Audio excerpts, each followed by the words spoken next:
Bonjour à tous et bienvenue sur La Ruche Média. Aujourd'hui, je reçois Jean-Maxence Granier, qui est le fondateur de Think Out. On va vous expliquer ce qu'est Think Out juste après ceci. Mais avant ça, je veux savoir comment vous allez. Ça va bien? Bon, bah génial. Alors à tout de suite. Donc on se retrouve ensemble. On est aujourd'hui dans les locaux de Think Out. C'est une société, mais de quoi? Quel est l'ADN exactement de Think Out? Think Out, c'est un cabinet d'études, comme on disait quand j'ai commencé dans ce métier il y a 25 ans, et d'études qualitatives. On essaye de comprendre au fond les consommateurs, les différents publics, auditeurs, téléspectateurs, mais c'est devenu bien autre chose. C'est aussi un cabinet de conseil qui accompagne au fond les marques et les médias dans leur développement, dans leur diversification. Et à partir de la connaissance de ce qu'on appelle aujourd'hui les insights, les leviers qui permettent de comprendre les publics et les consommateurs, à partir de ces insights, de gérer et d'inventer le changement. Justement, on va parler justement de ce qu'est aujourd'hui. C'est pour ça que j'ai voulu vous rencontrer.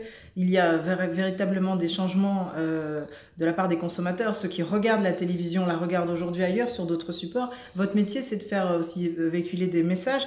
Le virage numérique, vous en pensez quoi? On est vraiment les deux pieds dedans aujourd'hui ou c'est un avenir proche? Non, on est On est en dedans, plein hein. dedans, on est à fond dedans. Oui. Ça Parce qu'on dit souvent, excusez-moi, on dit souvent la télévision de demain. Mais en fait, on y est, on est d'accord, Oui, hein. c'est la Voilà. télévision d'aujourd'hui, c'est Voilà. déjà cette télévision connectée, en tout cas cette télévision qu'on regarde différemment. On s'est d'abord beaucoup préoccupé à raison de la question du média papier, de la presse, de la presse quotidienne et de la presse magazine, hebdomadaire ou mensuelle, à raison parce qu'on a vu qu'elle est très fortement impactée Ouais. par cette digitalisation. Mais aujourd'hui, on voit bien que la télé et la radio, d'une autre façon, sont aussi en mutation, même si la consommation habituelle perdure. Hein, on voit que se sont largement engagés des transformations majeures qu'il faut absolument prendre en compte pour penser en tout cas l'audiovisuel de demain. Et les chaînes, justement, vous les trouvez... Alors, on a connu avec les maisons de disques, par exemple, elles se sont fait un petit peu happer il y a quelques années par cette évolution, et aujourd'hui c'est compliqué avec la naissance de Spotify et autres. Et les télévisions, j'ai le sentiment qu'elles vont peut-être vivre les mêmes choses si elles ne se remettent pas en question. Vous en pensez quoi? Oui, Elles, bon, elles prennent le virage correctement? ouais, elles le prennent, Ouais, c'est déjà ouais. pas mal.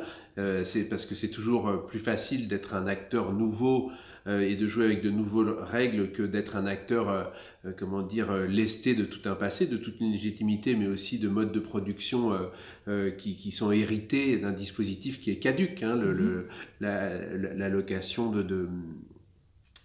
comment dire, de canaux de diffusion par l'État dans un univers hyper réglementé, alors qu'aujourd'hui, on est dans un espace ouvert, libre, peut-être trop libre, trouveront certains, et surtout dominé par des grands acteurs mondiaux, Ouais. que ça soit qu'ils viennent des États-Unis ou qui règnent en maître dans le monde asiatique.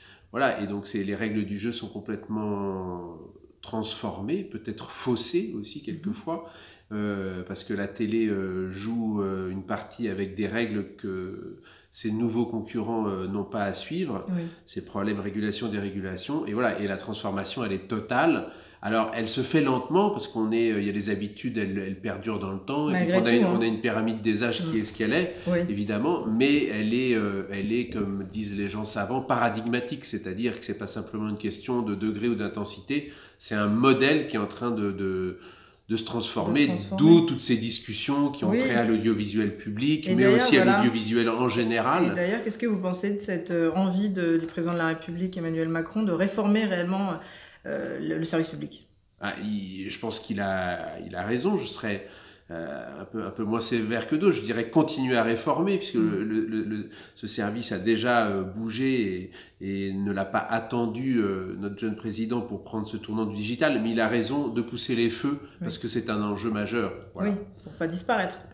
pour rester, Des dans acteurs, le paysage et pour voilà. compter et pour jouer véritablement. Ce qui est compliqué, c'est qu'il faut sans doute penser cette mission de service public dans un cadre qui, lui, est très largement dérégulé, dans lequel l'État n'a plus le contrôle des choses un peu haut la main comme il l'avait naguère. Il ne faut pas oublier qu'au fond, cette privatisation de la télé, elle est relativement récente, elle a une trentaine d'années, et maintenant c'est une nouvelle ère qui commence avec la digitalisation.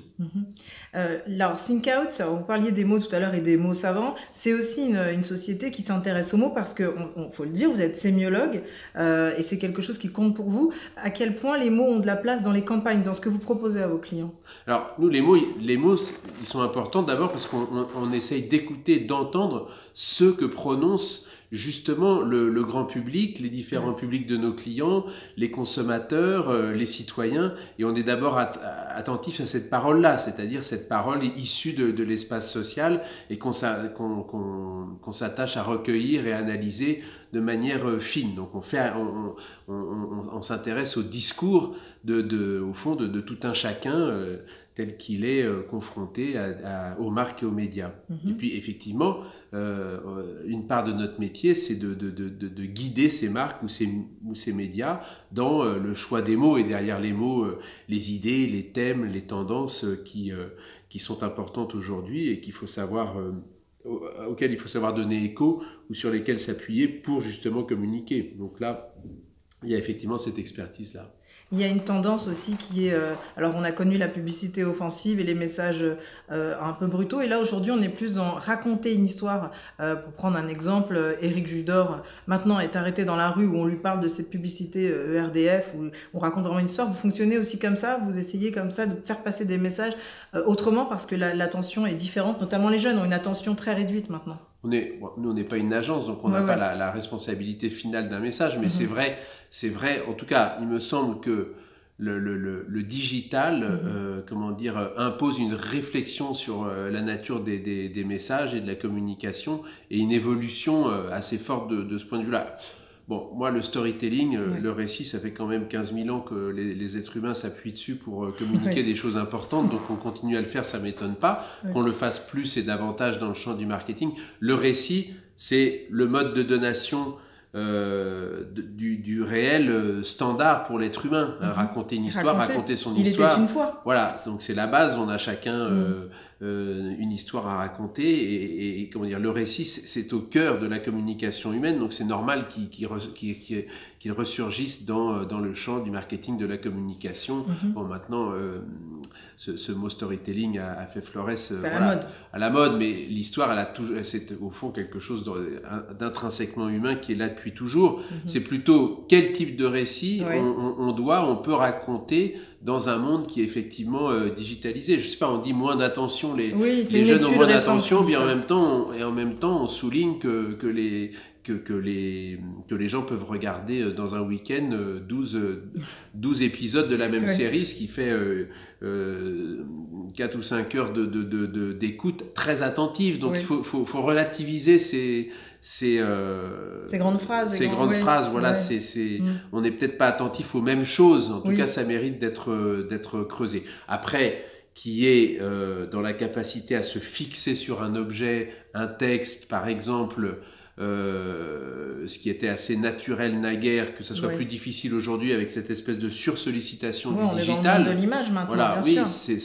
Il y a quelque chose sans doute de juste ou d'intéressant là-dedans à explorer, mais il faut éviter aussi les généralités sur ce...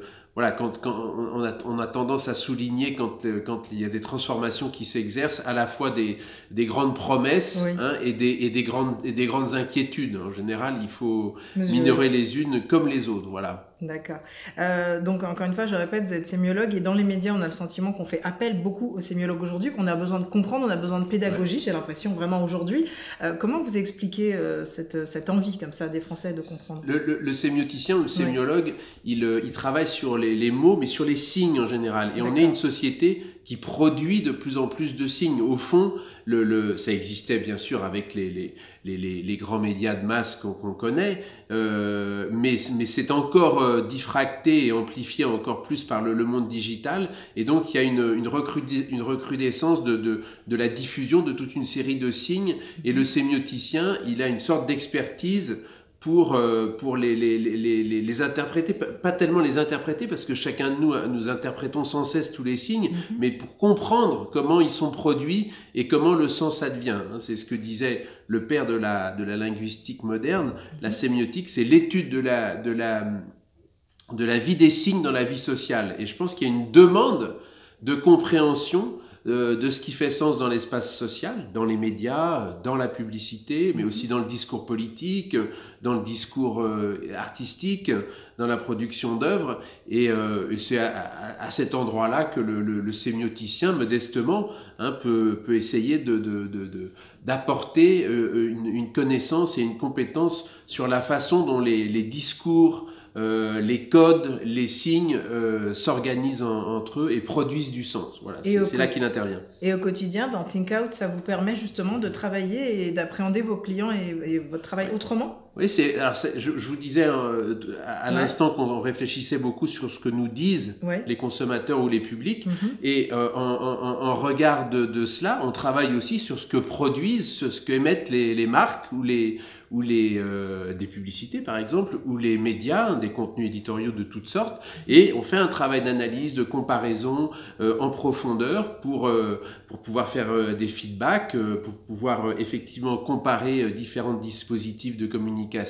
et cette expertise, on la met au service de nos clients, absolument. D'accord. Ça existe depuis combien de temps, Think Out ? Think Out, ça existe depuis, ça commence à faire une quinzaine d'années, je dirais. En effet. 2004, voilà. Et la communication, ça a toujours été quelque chose qui vous a attiré, que vous aimez Think Out était... Le projet de Think Out, initialement, c'était vraiment d'être une boîte tournée vers les médias. Et donc, nos clients, c'est les grands groupes audiovisuels, les groupes de presse, l'univers de la radio, les boîtes de production, voilà, l'ensemble des gens qui produisent et qui diffusent des contenus.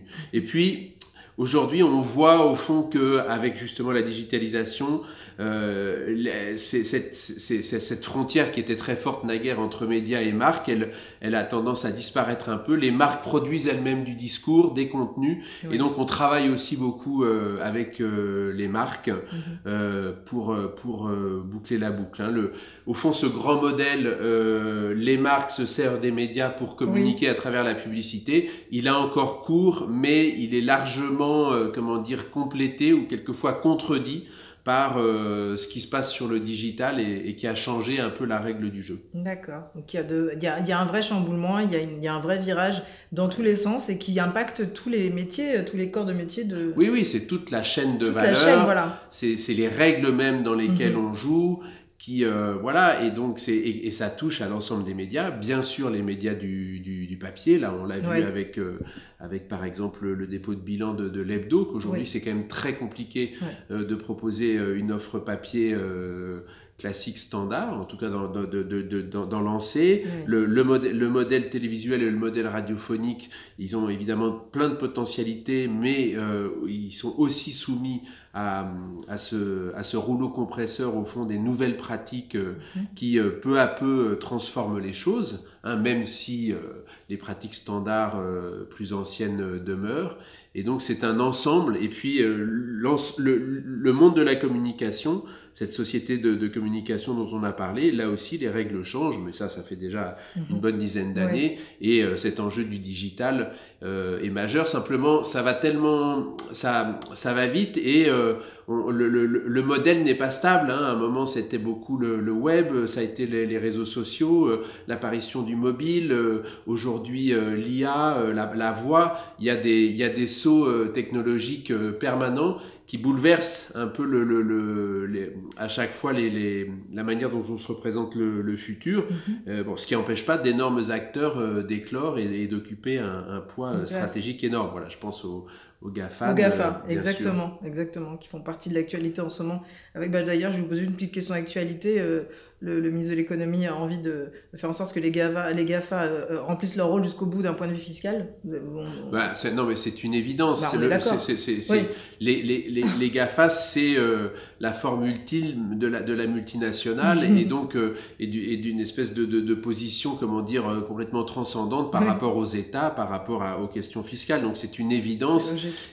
Mais la question, c'est que à mes yeux, ça reste de formidables outils de communication entre les êtres humains, mais ils ont un rôle tellement important qu'ils deviennent presque des services publics. Et pourtant, ils sont administrés par des entreprises et c'est tout à fait légitime, et ça a permis leur éclosion, par des entreprises qui ont d'abord une logique de profit. Mais quand on pense à Facebook, à Google ou à Amazon, on se dit qu'ils jouent un rôle tellement important dans l'espace social que, sans leur mettre des bâtons dans les roues, les enjeux de leur régulation, que ça soit d'ailleurs sur la question fiscale des bénéfices qu'ils engrangent ou sur d'autres aspects confèrent toutes les réflexions en ce moment sur les fake news, il faut introduire une forme de régulation. Et ce qui est compliqué, c'est de le faire sans casser la dynamique qui a été créée. Voilà. Bon, après, il y a une problématique proprement européenne, parce qu'on est pris entre le modèle américain et le modèle chinois, et de défense à la fois culturelle, langagière, et qui passe par de la technologie. Et c'est là où on doit à la fois s'inspirer de ces grands acteurs, interagir avec eux, mais aussi les pousser à jouer avec les mêmes règles du jeu que tout le monde. Voilà, c'est ça l'enjeu. Mais sans briser la dynamique, sans apparaître non plus comme des censeurs. Donc là, il faut arriver à imposer une loi qui soit perçue comme juste par l'ensemble des acteurs. Parfait. Je vous remercie beaucoup. C'est moi. À très bientôt chez Think Out et ailleurs. Et je vous donne bientôt rendez-vous sur La Ruche Média. Merci beaucoup, Jean-Maxence. Au revoir. À très vite.